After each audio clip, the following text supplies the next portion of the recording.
Dear learners, welcome. The purpose of this video is to improve your listening skills, and it helps you understand the story by providing vocabulary. There are also some comprehension questions and a quick competition that you can answer. By the way, enjoy this video, and I hope you like the story. Okay, let's begin. Island of the Blue Dolphins by Scott Odell. Vocabulary Review. Chapter 11. Shadow. Dark area cast by an object blocking light. Reach. To extend one's arm or hand to touch or grasp something nearby. Search. An act of looking carefully to find or discover something. Shout. To utter a loud and forceful cry to attract attention or express emotions. Crash.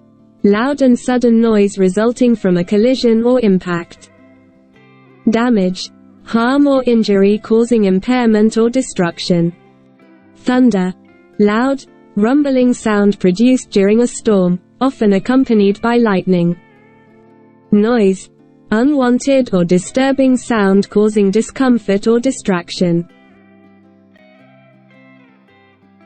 Chapter 11. Visitors.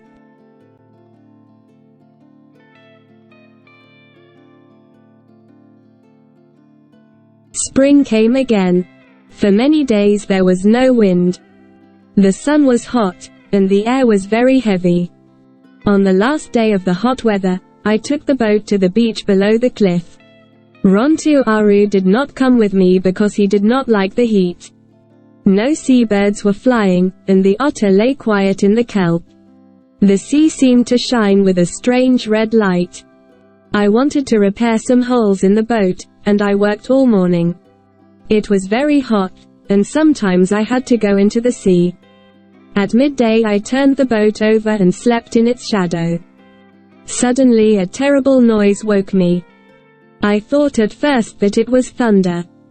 But there were no clouds in the sky.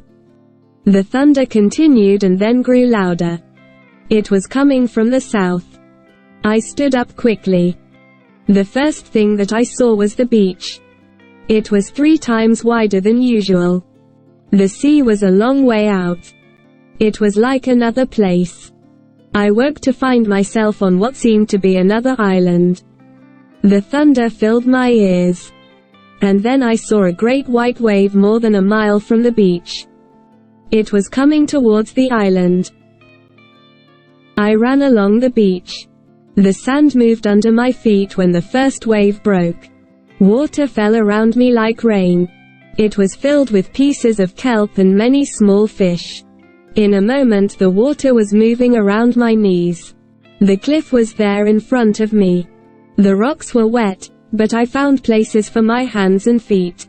I pulled myself slowly up. The top of the great wave passed just below me. For a minute there was no sound. Then the first wave began to move back towards the open sea. At the same time another came in from the south. I looked up. The cliff was above me. I could not climb higher, so I held tightly to the rock. The 2 waves met and flew high into the air. The noise of a great fight between the 2 mountains of water filled the air. The red light of the sun changed the sea to blood. The second wave slowly pushed the first one back towards the cliff. The 2 waves crashed against the cliff. Water came up around me, and I could see nothing. It tried to pull my hands and feet away from the cliff. It went up and then fell back. The thunder grew weak. Suddenly everything was quiet. I was holding the rock, and I was unhurt. Night came. It is too dark to go home, I thought. I shall never be able to find the path. So, I climbed down and lay at the bottom of the cliff.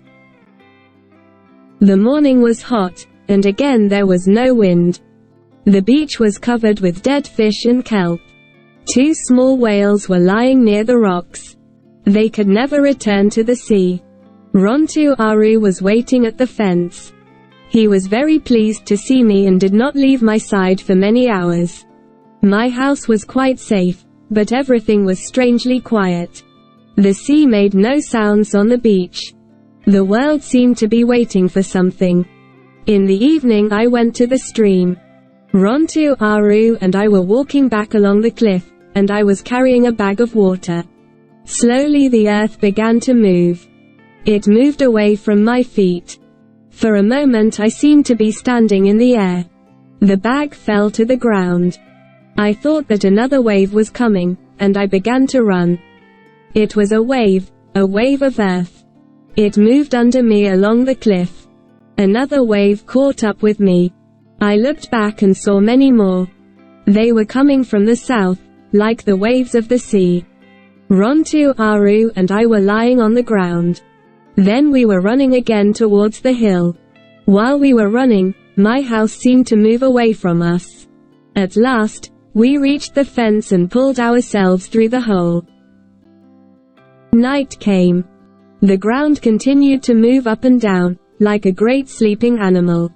Rocks fell from the cliff into the sea. But the high rock on the hill did not fall. I knew then that the old chiefs of our people were not really angry with Rontu Aru and me. In the morning, the world was quiet again. A fresh wind that smelt of kelp was coming in from the north. There was not too much damage from the movement of the earth. The stream was dry for a few days, but then the water ran again. In fact, there was more of it than before. The great waves, though, destroyed everything that I was keeping in the cave, the food, my spears, and the boat. I went to the rocks near the south cliffs.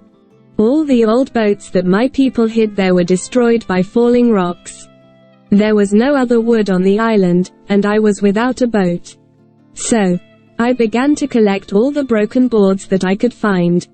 I had to make another boat. I found part of one near the south cliffs and I swam with this back to my own beach. I then searched along the coast until I found other pieces. At last, I had enough wood to begin work. It was late in the spring now. I had to work fast if I wanted to collect the best shellfish. The boards were as long as my arm. But many of them came from different boats, so the work was not easy. I went to the beach every day and worked very hard. I was working there one morning in a strong wind. I thought that there were signs of a storm. I turned and looked at the sky. It was quite clear in the north, but in the east it looked dark. There were grey clouds and shadows on the water. At that moment I saw something that was not a shadow. I threw up my arms and cried out. It was a sail, a ship. And it was less than 2 miles from the island. I hurried to my hill. The strong wind was bringing the ship closer now. It did not have the red sails of the Aleph ships. But it did not look like the white men's ship either. Perhaps it was here for otter. If the men were hunters, I had to hide from them. I could always go to the cave in the ravine. But perhaps my people sent this ship to take me away. I did not want to hide from men who wanted to help me. The ship sailed slowly towards the beach. I could see the men, and they were not Aloits.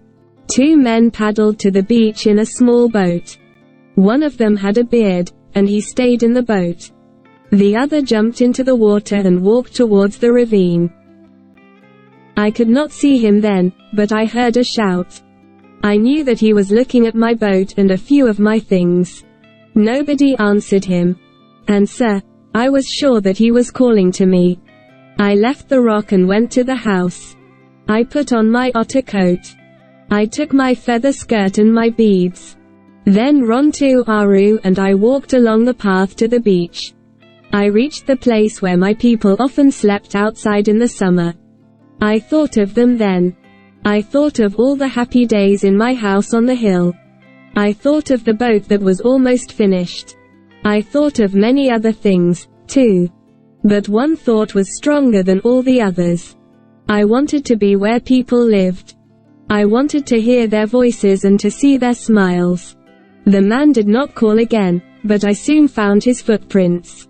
I followed him to the beach. The boat was on its way back to the ship. The noise of the wind was very loud, and the sky was dark with black clouds. I lifted my hand and shouted, I shouted many, many times, but the wind carried my voice away. I ran into the water. The men did not see me. Rain began to fall, and the wind threw it into my face. I lifted my arms to the ship, but it moved slowly away. It sailed towards the south. I stood there until I could not see it anymore. Comprehension questions. 1. Why does Rontuaru not come with Karana to the beach below the cliff? 2. What happens when Karana runs along the beach as the first wave breaks? 3. How does Karana manage to gather enough wood for making another boat after the earthquake destroys all the old boats on the island? 4. What does Karana see in the east when they work on the beach one morning in a strong wind? 5. What does Karana want more than anything else when she sees the ship and the men on the beach? Quick competition.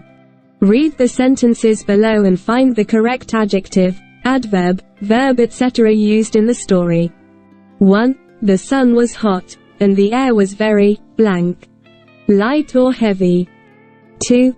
The sand moved, blank, my feet when the first wave broke.